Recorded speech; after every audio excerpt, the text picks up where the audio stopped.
This really is the beginning of a new era, and I think beginning is an important part of that sentence. This is the first time I think that, in a long time that Bungie has stood kind of on its own.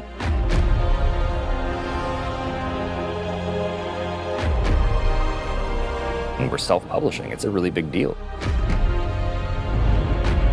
There's a huge opportunity here for us to really make our own decisions.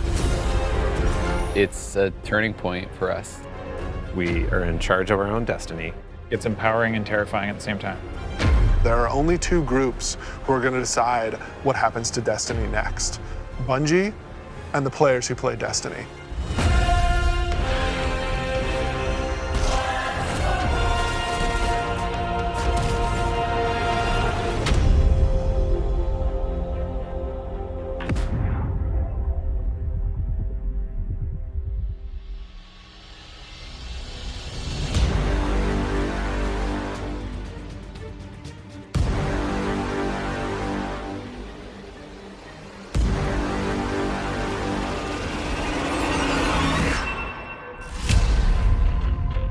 So at its core, Shadowkeep is about returning to the moon. We haven't been in the moon in a while, since Destiny 1, and a lot's changed.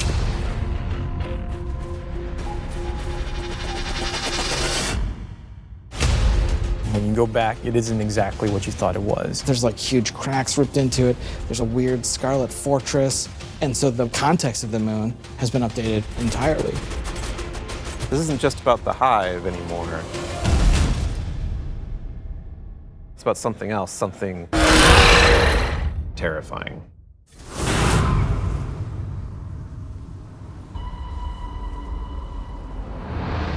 The moon this time around is something really scary that is playing on your fear in a way that hasn't happened before. Before it was, oh, it's a big giant thing and it's scary, but now there's actual some psychological elements to that. How long has it sat in silence, watching us? Much too long. Having Eris Morn come back instantly signals to players the tone shift and change.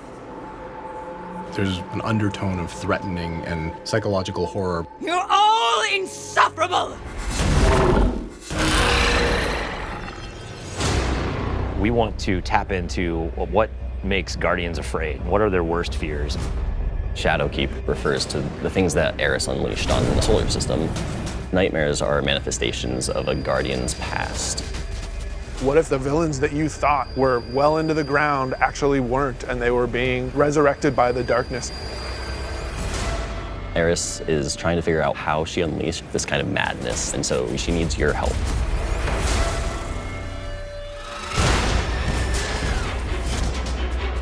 You can't just kill them and make them go away. What if you can't do all of the things that you've grown accustomed to doing? Being unable to achieve what you're trying to achieve, no matter how hard you try. Players, they think we can deal with this. We killed Crota, we killed orcs, no big deal, right? Well, you're gonna get there and you discover it's a bigger deal than you even thought it could be. The darkness is actually a lot closer than you realized. Now you know my suffering.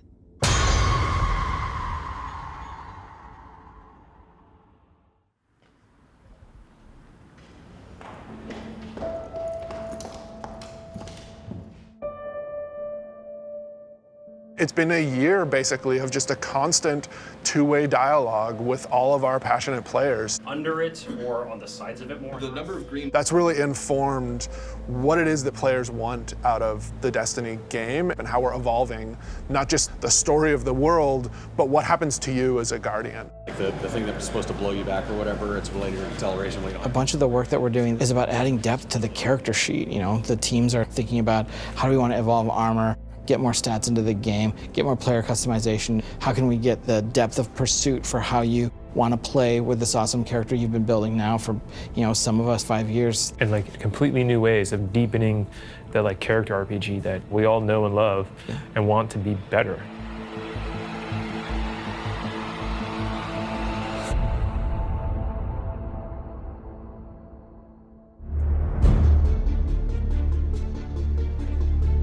In Shadowkeep, we are fundamentally evolving the systems and moving the world forward. You want to bring some of that sci-fi element back to it, where it's some like panels or exactly. something. We've been dancing this line between, like, are we RPG enough? Are we not RPG enough? And now we're like, you know what? Screw it. Let's just go all in and just say, like, hey, let's give players what they want. Allow them to kind of like customize the players and their habits and their game modes and all that stuff as much as they want to. So in Shadowkeep, what we're doing is changing the way that armor, perks, and mods work pretty significantly. Right now in the game, if you have an armor set that you like the look of, but you have another armor set that you like the way it plays, you're probably going to pick the one that you like the way it plays. Armor 2.0 is focused on allowing you to take the mods that you've unlocked and apply them to any given piece of armor. When I move my cursor over one of these mod sockets, it immediately shows me all of the mods that are available to me. Personally, I'm excited about the artifact. Players just get to kind of like fidget with these knobs and switches and do all the things that they want to do. When you get to this last tier, each of these perks gets relatively close to what an exotic might feel like. That's going to be a lot of fun. It's going to be a lot of fun.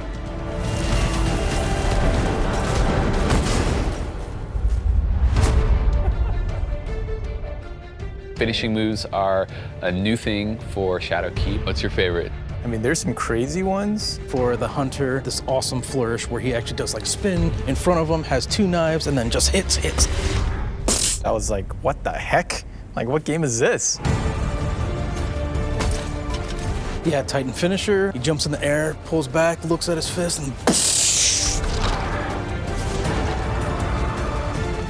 It's kind of like the dunk. There's so many different ways to dunk. You can behind the back, 360, cartwheel, whatever.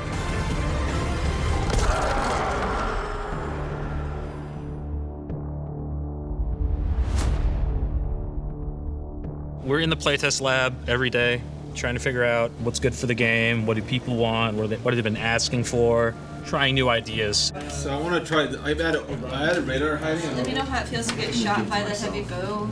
I am working on an exotic heavy bow, and I'm just working on figuring out some knockback, trying to see how big this, okay, that's probably too much, but you get the idea.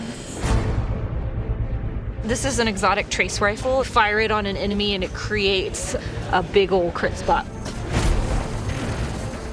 Here's a hand cannon that Victor's working on. It fires special ammo, and it's a little bit like a one-handed sniper.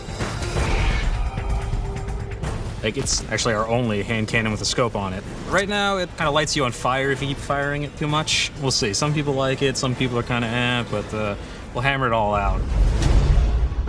All right, it's time. It's about to get loud in here. 1v1. 1v1 on the board. Oh! One of the things we really want to focus on, especially with Season 8 and the start of Shadowkeep, is a renewed focus on PvP. You're all on the other team. We're updating labs to include some much-loved game types from the past. We're also redoing a bunch of the playlists and how they work. But the really important thing for players to know is this is just the beginning. This is us building the foundation of what we're doing with the Crucible going forward.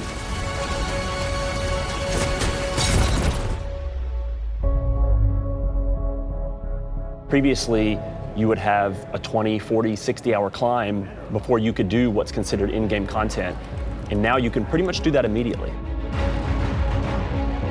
We want you to feel like you are in the end game from the moment you step on the planet.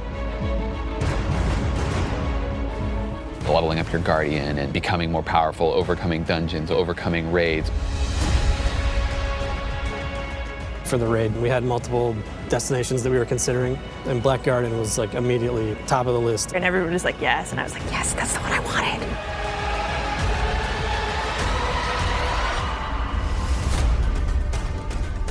With Forsaken, we've started finding more ways for players to customize and personalize their character and differentiate themselves. Shadowkeep's going to push even further in that direction. The word, which is really guiding us in a bunch of ways, is depth. It's about experiential depth. When we look at how we're thinking about the next 3-5 years, it's really important to us.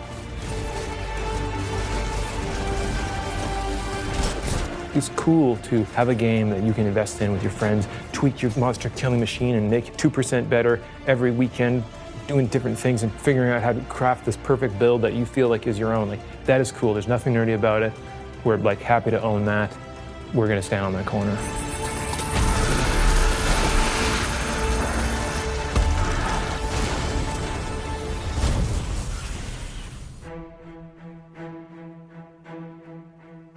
As things change, if the game doesn't feel like it's changing to meet the new landscape, it just all fall down. You know, part of our DNA is finding different ways to bring people together. We needed a way to crush the barriers between friends. We all have friends who could play Destiny, who are interested in it, but then we think about recommending it like, oh man, you're gonna have to play about 40 hours by yourself, and then you gotta pay all this money, and you know, maybe you should just play something else. And that can't be the story.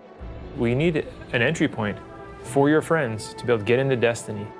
This is just simply about bringing people together to make it easy for players to enter this universe. There's a new entry point coming out in September called New Light, and New Light is a free-to-download experience. We're going to start off in the same place where Guardians first came into the world. Guardian. Guardian? Eyes up, Guardian. It worked. You're alive. You started in the Cosmodrome. You're going back. Going back. Yeah, blast from the past. Okay, it's not going to break orbit, but it just might get us to the city. It's as easy as come in, make a character, play the amazing introduction to the game,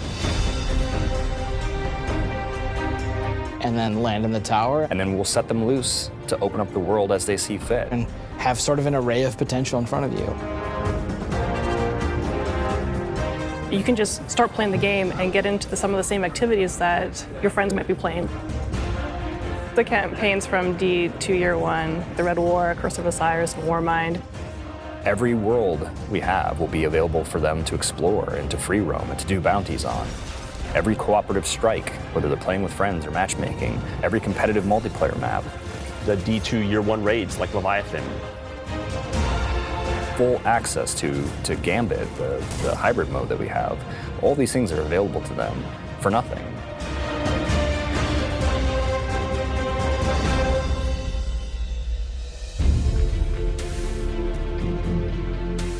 We've always said that Destiny is best when you play it with your friends, and we're trying to make it easier. So if your friends who are playing Destiny are on different platforms, we're adding cross-saves so that you can move between the different platforms and play wherever your friends are. Like if I'm playing and I want to move over to my PC, I should have my character go with me. We want Destiny to meet you wherever you want to play, so that's incredibly important for us. We wanted cross-save before we shipped Destiny 2, right? Like a bunch of it was built. We just couldn't get there for capital R reasons. And many of those reasons have disappeared. So we are headed full steam ahead on that. And we got to figure out how we're going to get there and how we're going to give the players what they want.